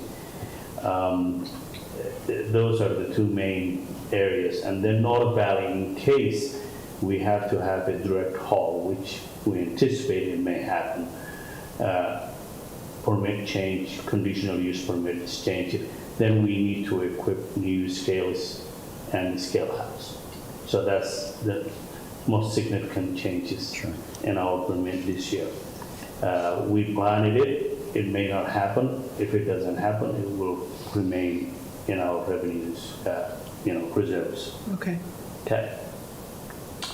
So This is number of residential accounts serviced, and from 2021 to 2022, there was about 1,200 increase, and the green waste, which is also the green line, similarly increased it. So it looks like people love the green waste program, and mainly it's Logan and some of the other metropolitan areas, and most of them planning to continue to provide green waste services, and that will continue to come to us at the compost facility. But it's going to be the collection site green waste, not individual green cans, correct? This is primarily individual green cans. And but will that be beyond Logan City after? No, we won't collect. They have to collect their own, Okay. but it will eventually come to us. But they are willing to provide it to their residents? They Yes. want that to be part Yes. of what they do? With Okay. what I know, most of the metropolitan cities will continue to provide green. I think it's been a service that people have greatly appreciated, Yes. so. So number of commercial account services, a little bit of increase here, but not very significant. These are the commercial accounts we have, and you can see that in 2020 we had a dip, but recovered and continues to go up. County versus Logan City. What you see is that county growth residentially has been quite significant compared to Logan City. And they will continue to grow. How did we go down in residences? From 2019 to You're talking about Logan or county? the They both Logan? increase it a little bit. From Logan. 2000 Logan, It was the Is commercial. the commercial. oh, okay. Yeah. Oh, Commercial, okay. yeah. Yeah. That says residential, doesn't it? It does say residential. That's why I was wondering why we had 19,000 in 2019 and only 18,000 in 2020. Oh, This is probably our accounts. it is how we count, Okay. probably, that Okay. has changed it. Okay, Yeah. that's fine. Because apartment complexes is something we struggle with how we count always. Oh, okay. Oh, Yeah. yeah. And some of them are serviced with commercial containers. And some of them are serviced with 4,000 garbage cans. Yes. They're all billed the garbage can rates. It's just, oh, okay. So this is commercial growth again, how we, it looks like Logan went down a little bit, but county went up a little bit also, but by and large, the commercial growth in state. Bless you. Excuse me. Yeah. So here is the landfill. We continue to receive more garbage. And the best way to explain this is the amount of municipal waste we've received.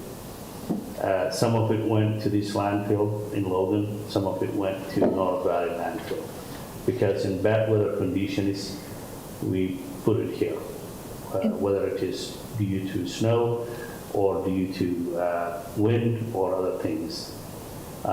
So 109,000 is what we've received this year. And if you look back 2012 to 10 years, we've received, we increase it over, 40% or so. That's amazing. Yeah. So here is the different story, also even more pronounced than municipal waste. This is construction and demolition waste. From 2012 to 2022, it more than doubled. Wow. And this is purely construction and demolition waste. It's almost 3 times. So. Wow, that's crazy. Now, most of this is from the entire county, right? Yeah, yeah. So a lot of old buildings are coming down, new construction is, so yeah, mainly homes, commercial, other things. So this is the Logan landfill. If you see the green area and the light green area, here in this area, it's all closed. And this area is also closed. So now we're trying to wrap it around. We will not complete the closure of this cell. But if you look at here, the closure plan is phase 1 and 2 here, 3 here.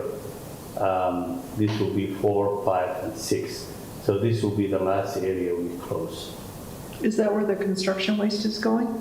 Yes, Okay. and some municipal waste also, but mainly construction and demolition waste. Okay.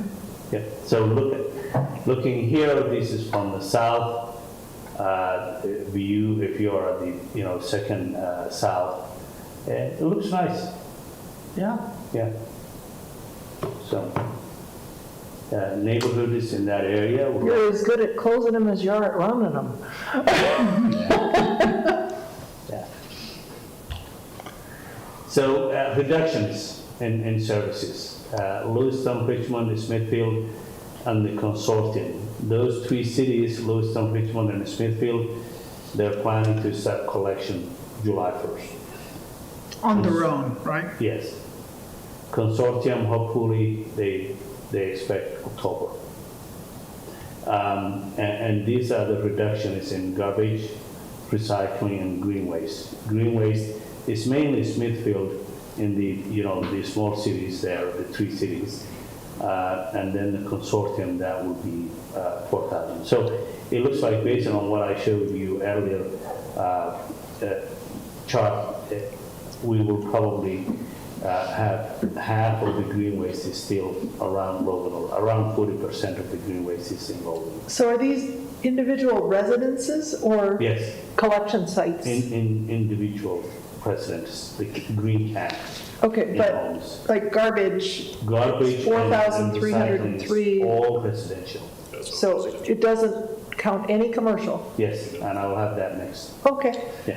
And the consortium, remind me what cities? It is everything other than those 3 cities and Providence. We don't know yet Cornish, but we think it will join with one of these 2 options. They could sign a contract with the same contractor as Smithfield and Richmond and Lewiston, or they can go with the consortium. Cornish, we don't know yet. So Petersburg with the consortium, Yes, Men in Wellsville, all the, Yes. and the unincorporated county? yes. Okay. So commercial services, again, is similar story here. This is the front load and roll-off containers, we call. As you can see, the front load is the most significant one we will lose, and about 40 or 50 something roll-off containers, and these are services that are outside of Logan. Again, this doesn't include Cornish and also Providence. Okay. So how many are left? If I go back to the other chart, I can show you that.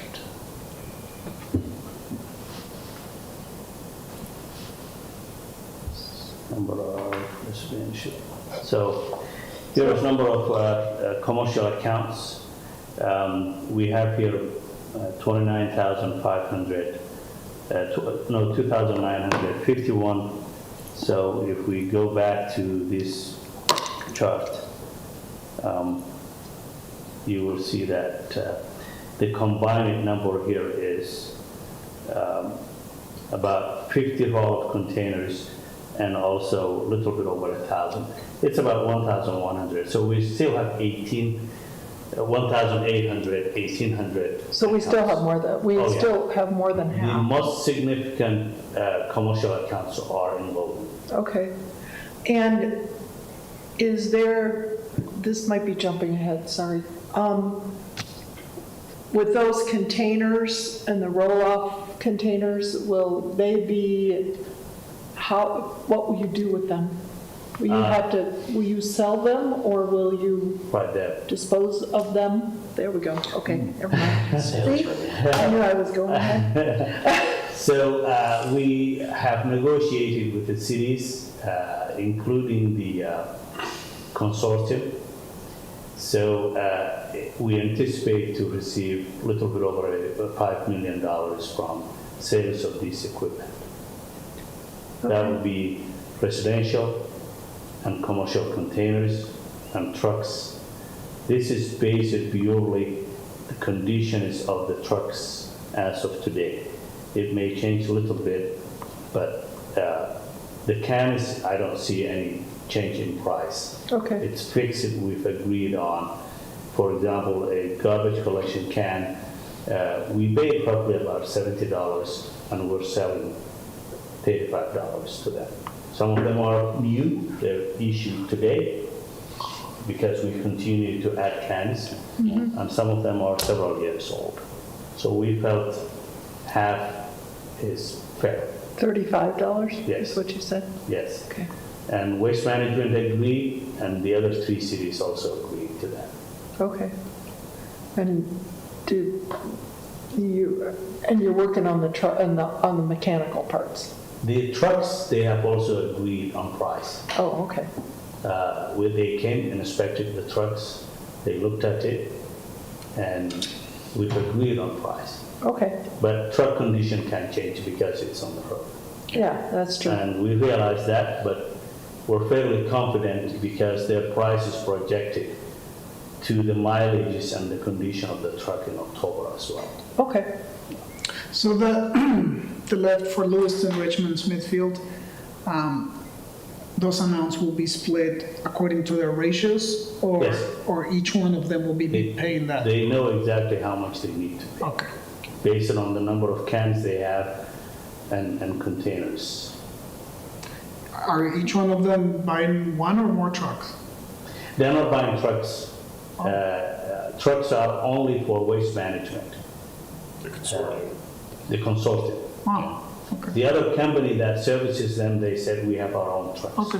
And that was good enough for us, because waste management wants to have all of them. The remaining, They'll take everything. yes, they will take everything. Okay.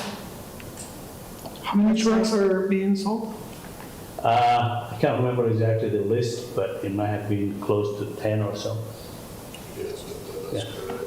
Was that? I think that's correct. There's like 6 or so side loads, 1 or 2 roll-offs, and like 3 or 4 front load trucks. So you know, we kept the new ones, we're selling the old ones. Just makes sense. Yeah. That's just that rolling stock Yeah. thing. Yes. Rich doesn't have to replace them for a little while. Okay, so 520 fund. Again, 520 fund is very much the same as last year.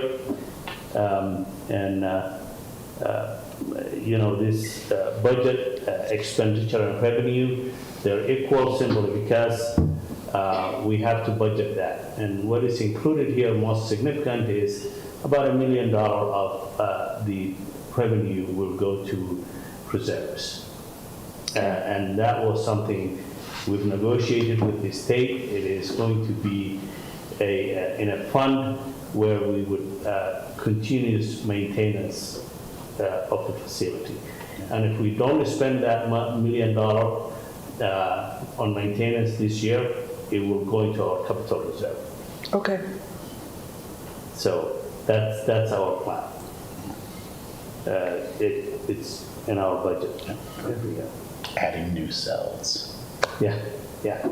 So this is the facility before we seed it, and right now it looks much better than this. And to the right of this picture, it's the compost facility, which is not included here, and we're producing some compost right now. This area looks green and nice. Yes, it does. So you can see that there are 3 reactors here, 2 that are connected, 1 here. We want to put another one here, and I'll go over that later on. We have received a notice that $5 million is available to us through EPA grant through Blake Morris office. We anticipate to add another $7 to $10 million, and it will come to your approval and subject to Creature's accounting availabilities. Now he's frowning. Yes. And we anticipate, and that will add our capacity. Yeah. But there are other needs within the facility. If we add these, there are especially, we're seeing, as we're going through the conditioning of the plant, our wasting section, which is in this area right here, this is where the sludge is handled in these 3 facilities. We need to add into the capacity there. But it's something we anticipate we might be able to do it over time. Okay. And if we can get the funds, whether it is grant or other means one time, we're more than happy to do it. So do you have to add the building parts or I don't know what the circle is. Mainly, the equipment we want to add will be in a building. Whether these buildings have, Tyler, do we have space on any of these? So is there space in both those buildings to add some of the equipment? Oh, okay. So it's the equipment that separates the solids and the water. Eventually, we'd have to, that third tank there, that solids holding tank, we might have to add one of those. But initially, it would be just the equipment that separates it out so we can take it to the compost. Okay, okay. So there is room in both those buildings to add pumps and the mag drums, those magnetite recovery drums, and some more shear mills that breaks up the material. So there's space, but I mean the piping and the equipment's the big cost of that. Okay, thank you. So, yeah, it's 24-hour facility that we have total 8 employees, presently 7, but its function is 24 hours. It doesn't stop. Continues to receive flow. We're continuing to increase the amount of flow we put through the plant. Even though yesterday and today we've cut back a little bit, but we're running about 13, 14 million gallons a day. And the capacity is 18. And we hope to run 18 million through it. Has stormwater affected the load? Not much, but we have seen in the last 2-3 weeks after they have opened the canals, an increase in our flow. Okay. Why would that be? Island, Seepage. seepage, Oh, okay, in our old pipe system, okay. rain, a lot of other things, people bumping from their basements into, The sewage Yeah. where they're not supposed to? Yeah. So, Charges extra. this construction completed, you're all aware of that. Our budget is divided roughly into this, and as you can see, even though we have $11 million budget, about $5 million of that goes to debt services. So there's only about, another $5 million or so for the activities. But then again, roughly about $1 million of that is for power consumption. It's something that it's just the business. It's just how much it costs, Yeah. Yeah. And how long do we have to keep paying for that debt service? 20 years, Yeah, 20? 31 of them. Yeah. 2070. It's, and I'm telling you right now, before we paid off, we'll probably be in another debt. Yeah. That's how it is. It's like never ending is the It's- answer. yes. Yes, okay. Yeah. Gotcha. Sort of like cars. Yeah. You know, buy one, pay Buy it one, off, gotta pay it buy off, another make one. another one. Yeah. And most likely, yeah, you reduce a little bit, you add to it. Gotcha. So, pipeline activities, we're doing a master planning to answer that question actually. The master plan will probably show improve this, add this, that's what it would be. And then we need to secure that $5 million, that the EPA grant, and add bioreactor If we 4. add another reactor, then we have 24 million gallons per day. Yes. Okay, so we got 6 million So, reactors. so if, as the valley grows, Uh-huh.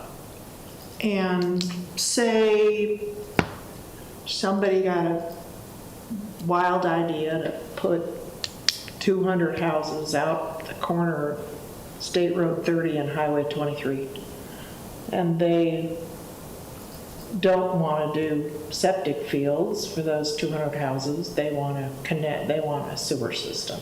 Yeah. So do they, how does that work? I have had that discussion actually with someone. See? So you know how that works. Exactly close to the location you're. I made that up. Yeah. Well, apparently it's in the minds of a lot of people. And it is a big project.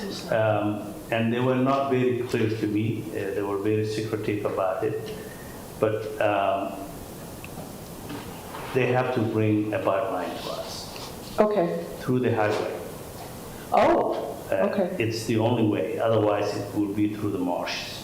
Yeah, they can't do that. Yeah, right below Petersboro area or Mendon, either side of the Highway 30 in that area. And the best time to do that is when the highway is going to be constructed next year Yeah. or the year after. I don't know when it will be, but I hear it will be next year. Well, If they put a sewer line, at least the pipe, those people can get sewer services. is that something that, you know, I figured, I only picked that area because they already built the storage units. Yes, Houses will come right now. yes. Storage units. There's a lot of undeveloped area that Yes. can potentially be developed. But is it part of the UDOT plan to put that, who would pay for that sewer line? It has to be the developers. Huh, Or they have to, and I've told them that if you want to do that, You get it to us. you need to start talking to UDOT right now. yeah, Yeah, or last year, Yeah. yes. because they've already got the road. I learned the engineering term, the roadway is already. And is downtown Benson may 90%. get sewer also. Oh, there you go. There you go. So, yeah, They're taking their waste instead, right?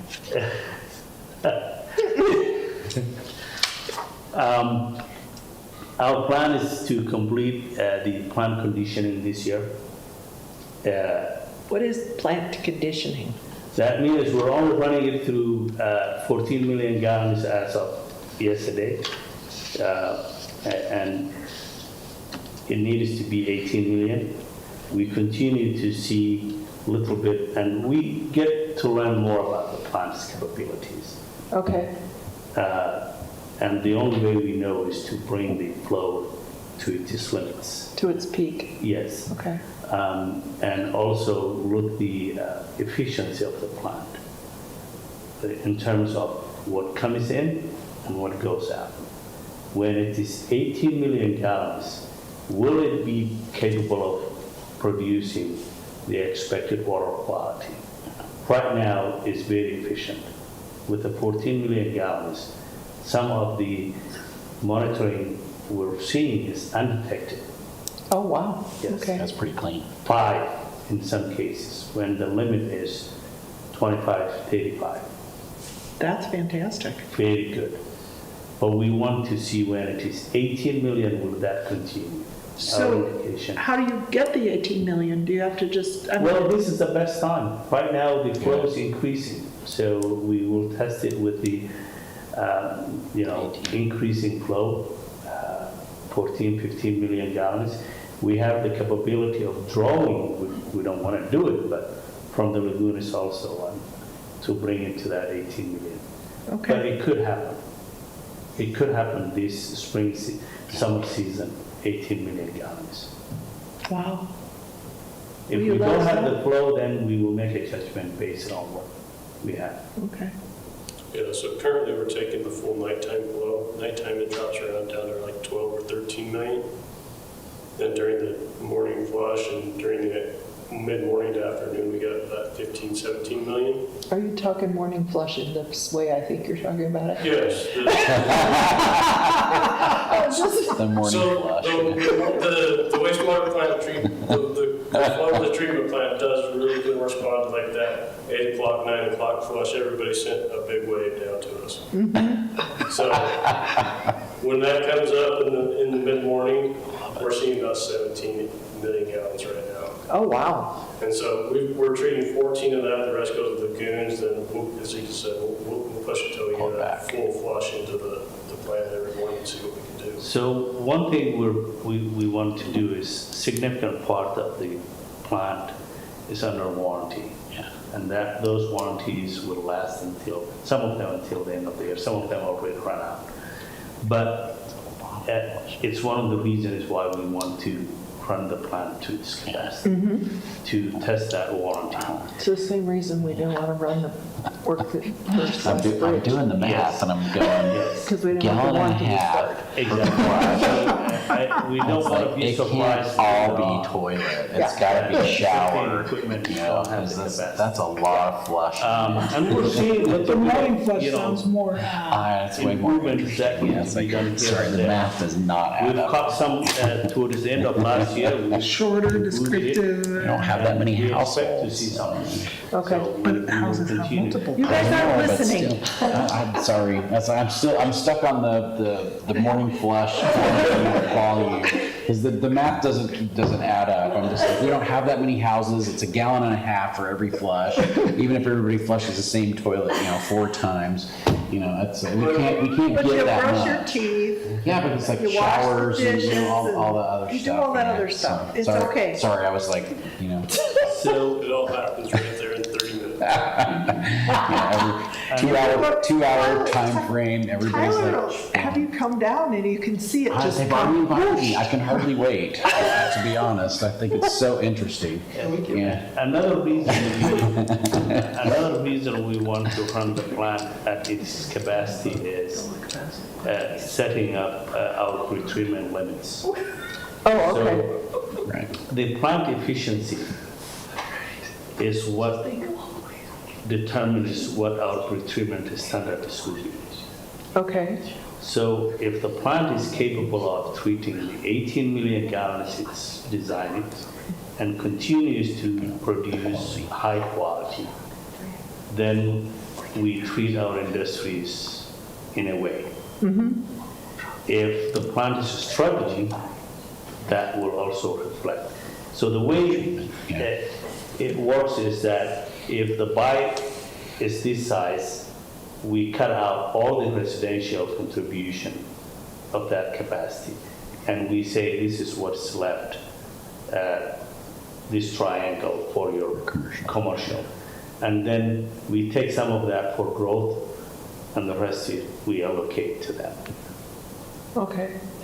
So that's something we want to revise when we have the plant efficiency and allocate to our businesses. And it's something that once you set up, it will stay with you for a long time. Oh, Because okay. changing it becomes difficult. It is a process that we have to go through a study, get approval from the state, send it to the EPA, get approval.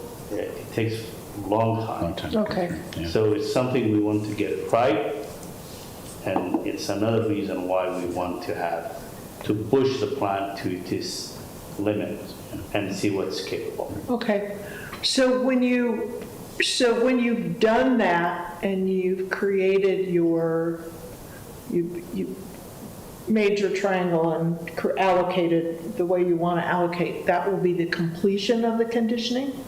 Is that when it's done? The conditions will even end before that, because the pretreatment process, as I said, it will require state approval, our justification to show the numbers, at least 1 year of sampling, maybe 2 years. Okay. And then forward that to the EPA approval, then that's when it will become a law. It will come to you and you would have to approve that. Okay, okay, In fact, we're changing our ordinance right now to some other reasons, and that will probably come to you in a month or so. okay, all right, So it's something you have to approve when we do. okay. Thank you, that was probably more than That you wanted. completes my presentation. If you have other questions, I'm more than happy to Okay. answer. I have one question. Okay? How, we established the rate setting committee. Uh-huh. Is that functioning well? Is it functioning cooperatively? It's functioning well. There is a little bit of misunderstanding, but I think overall I'm pleased with it. Okay, The personnel changes, new mayors, new members, right. That always makes agreements. it more challenging. Agreements are stay with the councils that left. New councils or mayors think that they have certain powers, and that agreement was very specific. And their responsibility is nothing more than setting the rates. Okay, We provide a lot of information to them so that they feel like they're well informed as well. okay, So often we get into those discussions, and those are normal. But I think there was some discussions last meeting we had, up to the point that we've had significant amount of impact fees we've collected during the boom, and now it's going down. They felt that rates should be reduced because of the number of impact fees. Impact fee is not something you can rely on. It goes up and down, and it is what it is. yeah, One particular city wants to build their own treatment plant, and we said, yeah, that's fine. If you want to build your own treatment plant, go ahead, do it. But we hear those kind of things, and we think that is just nothing more than just. is that possible in this valley? If you ask me, no, it's not possible, but other people may think differently. Okay, I just wondered because of, just the whole hugeness of doing it. Yeah, I've been told before, you cannot believe what people can do if they're angry with Logan City. Things I've seen doesn't surprise you, but that's possible. Okay, okay. Possible, but difficult. Well, there are lots of things that are possible and difficult. But again, sometimes things are being said, but realities are different. I know. Yeah, I get it. I understand. I think some cities are learning lessons that, it costs more to do things than they ever anticipated, so. And our intention is to be helpful, Yeah, exactly. not only to them, but to our citizens as well. And they're treated the same. The rates are the same. They're getting the same treatment as Logan City citizens. And we answer questions, but anybody who is not interested to that, and we've had discussion about enterprise funds and how it's being managed. Rich knows very well in some of those discussions he's been involved in, and some of them choose to believe contrary. Okay. So- Yeah, well, that happens. That happens. Tyler's smiling. Rich doesn't have a very good poker face. But again, often it may just be a way of, digging more without any, commitment behind it, just asking questions, and that's fine. Okay, I think that's all it is. okay. I asked a lot of questions. Fine. Mark, any more questions? I'm good. I'm good. All Thank you right. very much, Isa. You're welcome. Thank you. Thank you, Tyler. Okay. It's And exciting to see what it does. I'm not gonna If adjourn it's putting out that my clean meeting. water, it's awesome. It is, That's amazing. Please bring the TV back. Meeting adjourned. You need to reuse it. Okay, where you? sorry about that, talking about the. Does she need